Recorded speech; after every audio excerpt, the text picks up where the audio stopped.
उत्तराखंड के पहाड़ों की आवाज, आपकी आवाज। मेरे प्यारे प्रदेशवासियों, आज कोविड महामारी के चलते आप सभी से डिजिटल माध्यम से संवाद करने का मौका मिला है। मित्रों, जैसा कि हम सभी जानते हैं, आज हमारा देश कोरोना महामारी से जंग लड़ रहा है। इससे हमारा राज्य भी अछूता नहीं है। आप सभी जिस तरह से इस महामारी का डटकर मुकाबला कर रहे हैं, वह अवश्य ही कोविड की जंग जीतने में हमारी मदद करेगा। भाइयों बहनों, मैं आपको बताना चाहता हूं कि माननीय प्रधानमंत्री जी श्री नरेंद्र मोदी जी के नेतृत्व में केंद्र सरकार भी कोविड-19 से लड़ने के लिए हमें भरपूर सहयोग कर रही है। माननीय गृह मंत्री श्री अमित शाह जी, माननीय स्वास्थ्य मंत्री श्री हर्षवर्धन जी से भी लगातार बात हो रही है। सभी कोरोना के खिलाफ इस मुहिम में हमारा 100% सहयोग कर रहे हैं। मैं प्रत्येक देवभूमि वासी को बताना चाहता हूं कि आपकी उत्तराखंड सरकार भी कोविड के उपचार और रोकथाम के लिए आवश्यक दवाओं, उपकरणों और अन्य सुविधाएं बेहतर करने की दिशा में पूरी ताकत के साथ कार्य कर रही है। अधिकारियों को भी मैंने सख्त निर्देश दिए हैं कि राज्य में कोरोना संक्रमितों की मदद सुनिश्चित करने के लिए हर संभव कार्य किए जाएं। प्रदेश भर में नियमित रूप से सैनिटाइजेशन और साफ सफाई का ध्यान दिया जा रहा है। कोरोना संक्रमितों के उपचार के लिए एम्बुलेंस, ऑक्सीजन और दवाई जैसी मूलभूत आवश्यकताओं को समय से पूरा किया जा रहा है। इसी क्रम में मैंने गत 29 अप्रैल को 108 सेवा में 132 अतिरिक्त एम्बुलेंस वाहनों को प्रदेश के सभी 13 जनपदों में भेजा है। इनमें 36 एडवांस लाइफ सपोर्ट और 96 बेसिक लाइफ सपोर्ट एम्बुलेंस हैं। कोरोना संक्रमण के लक्षण महसूस होने पर किसी भी प्रकार की लापरवाही न बरतें। तत्काल जांच केंद्र पर जाकर जांच कराएं। इसे छिपाएं नहीं, क्योंकि आपकी जरा सी सावधानी की वजह से अन्य कोई व्यक्ति संक्रमण से बच सकता है। यदि आप कोरोना से संक्रमित हैं तो घबराए नहीं। समझदारी और संयम के साथ चिकित्सक द्वारा बताई गई दवाओं और गाइडलाइन का पालन करें। मेरा आपसे अनुरोध है कि इस कोरोना महामारी से संबंधित किसी भी प्रकार की अफवाहों पर आप बिल्कुल भी ध्यान न दें और अपने घर वालों, रिश्तेदारों और अन्य सभी परिचित व्यक्तियों को किसी भी तरह की अफवाहों से दूर रहने का अनुरोध करें। कोरोना संबंधित किसी भी जानकारी के लिए हमारी सरकार ने टोल फ्री नंबर और व्हाट्सएप नंबर उपलब्ध कराए हैं। आप सीधे उन नंबरों पर संपर्क कर चिकित्सकों से परामर्श ले सकते हैं। सरकारी और निजी अस्पतालों को कोरोना उपचार के लिए उपकरणों, अन्य जरूरी दवाइयों और ऑक्सीजन की उपलब्धता भी सुनिश्चित की जा रही है। मैंने गत 27 अप्रैल को अहमदाबाद से 7,500 रेमडेसिविर इंजेक्शन मंगवाए थे और अभी हाल ही में 2 दिन पहले पुनः एक 2000 इंजेक्शन की खेप प्रदेश को मिल चुकी है। मित्रों, आप सभी मेरा परिवार हैं और अपने परिवार की चिंता करना मेरा फर्ज है। मैं आपकी सेवा के लिए सदैव प्रयासरत और तत्पर रहूँगा। प्रदेश सरकार के सभी मंत्री और अधिकारी भी कोरोना के खिलाफ इस लड़ाई में अग्रणी भूमिका निभा रहे हैं।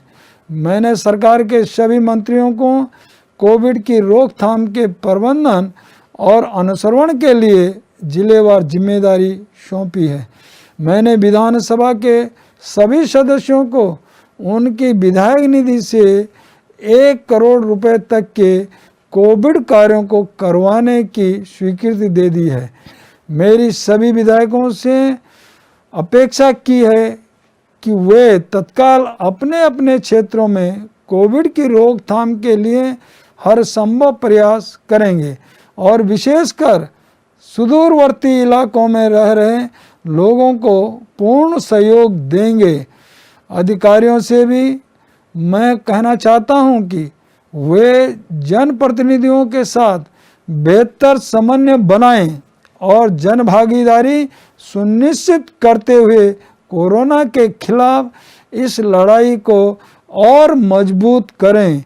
राज्य में नर सेवा नारायण सेवा के मंत्र को साकार कर रहे सभी कोरोना योद्धाओं का भी मैं हार्दिक आभार व्यक्त करता हूं। साथ ही मैं प्रदेशवासियों से भी आग्रह करता हूं कि इस विपत्ति काल में हमारी सुरक्षा के लिए प्रतिबद्ध सुरक्षा कर्मियों, चिकित्सा कर्मियों, सफाई कर्मियों और पुलिस बल का सम्मान करें। स्वयं भी लोगों की यथासंभव मदद करने का संकल्प लें। मैं लगातार शासन के उच्च अधिकारियों से भी बात कर रहा हूं। प्रदेश के 13 जिलों के समस्त जनप्रतिनिधियों और अधिकारियों से लगातार संपर्क में हूं। स्वयं जाकर कोविड अस्पतालों का दौरा कर रहा हूं और ज़मीनी स्थिति का जायजा ले रहा हूं। मैं प्राइवेट अस्पतालों के डॉक्टरों, मालिकों, स्वयंसेवी संस्थाओं से भी लगातार बात कर रहा हूं, लगातार बैठकें ले रहा हूं और उनके द्वारा इस महामारी के रोकथाम के लिए जो भी सुझाव मेरे संज्ञान में लाए जा रहे हैं उन पर तुरंत एक्शन ले रहा हूं। मेरा और मेरी सरकार का एकमात्र लक्ष्य देवभूमि उत्तराखंड को कोरोना महामारी के प्रकोप से बचाना है। प्रत्येक नागरिक की सुरक्षा और उत्तम स्वास्थ्य ही हमारा परम धर्म है और इसे पूर्ण करने के लिए हम सभी संकल्पित हैं। माननीय प्रधानमंत्री श्री नरेंद्र मोदी जी के नेतृत्व में प्रदेश में 45 वर्ष से अधिक उम्र वाले नागरिकों को कोरोना की वैक्सीन निःशुल्क उपलब्ध कराई जा रही है। मेरा आपसे निवेदन है कि कोरोना संक्रमण से बचने के लिए आप सब वैक्सीन अवश्य लगाएं। मेरी सरकार ने एक महत्वपूर्ण निर्णय लिया है कि 18 से 45 वर्ष की आयु के सभी भाइयों और बहनों को निःशुल्क टीकाकरण होगा। पहाड़ तक संक्रमण न पहुँचे, इसको ध्यान में रखते हुए हमने पर्यटकों के लिए 4 धाम यात्रा को अग्रिम आदेश तक स्थगित कर दिया है। लेकिन मैंने ये भी कहा है कि देवभूमि के 4 धामों के कपाट निश्चित तिथि को पूरे विधि विधान के साथ खोले जाएं और केवल पुजारी और तीर्थ पुरोहित ही मंदिरों में रहकर भगवान की नियमित रूप से आराधना करें। मैं आप सभी को यह विश्वास दिलाना चाहता हूं कि प्रदेश सरकार आपकी हर संभव सहायता करने के लिए प्रतिबद्ध है और रहेगी। प्रशासनिक अधिकारियों को निर्देश दिया गया है हर जरूरतमंद की तत्काल प्रभाव से सहायता सुनिश्चित करें। मैं भगवान बद्री विशाल और बाबा केदारनाथ से समस्त देशवासियों के निरोग और दीर्घायु जीवन की कामना करता हूँ। याद रखें, दवाई भी कड़ाई भी। धन्यवाद। जय उत्तराखंड। पहाड़ से जुड़ी खबरों को वॉइस ऑफ माउंटेन्स आपके लिए लगातार ला रहा है। यदि आपने हमारा चैनल अभी तक सब्सक्राइब नहीं किया तो प्लीज़ सब्सक्राइब कीजिए, घंटी बजाइए, शेयर कीजिए, कमेंट्स कीजिए और लाइक जरूर कीजिए। देखते रहिए वॉइस ऑफ माउंटेन्स। वाला दीनू ते से की समालियावा ए जावा